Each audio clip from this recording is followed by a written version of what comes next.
అయోధ్య శ్రీరామచంద్రమూర్తి యొక్క అక్షంతల కార్యక్రమం వితరణ కార్యక్రమం కన్నుల పండుగ జరగాలని కోరుకుంటున్నాను.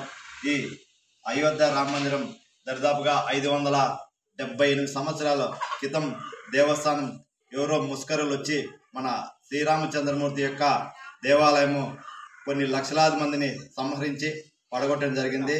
అది ఇప్పుడు హిందువుల్లో సహనంతో మనం కూడా ఇప్పుడు కూడా ఎవరి మీదకి వెళ్ళదు, ప్రతి ఒక్క మతాన్ని సర్వేజన సుఖినో భవంతు అని కోరుకునేది ఒక హిందూ ధర్మం.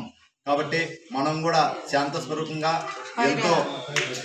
ఎంతో మంది మహనీయులు త్యాగఫలంతో ఈరోజు మన దేవాలయం రామ మందిరం ప్రతిష్టాపన 22వ తేదీకి అవుతుంది. కావున ప్రతి ఒక్క హిందూ బంధువు ఆ కనులారా చూడాలని మనసావాచ తీకనుసుదిగా కోరుకుంటున్నాను. అలాగే స్వామివారి అక్షంతలు ఆ రోజు పరమ పవిత్రంగా భావించి పూజా కార్యక్రమంలో పాల్గొని శ్రీరామ జయ రామ జయ జయ రామ అనే తారక మంత్రాన్ని జపించి ప్రతి ఒక్కరూ ఈ వితరణాన్ని కన్నుల పండుగ దీపావళి పండుగ ఏ విధంగా చేసుకుంటామో అలాగే ప్రతి ఒక్కరూ ఈ అక్షంతలు తీసుకొని స్వామివారి కృపకు ప్రార్థించాలని కోరుకుంటున్నాను. జై శ్రీరామ్, జై జై శ్రీరామ్.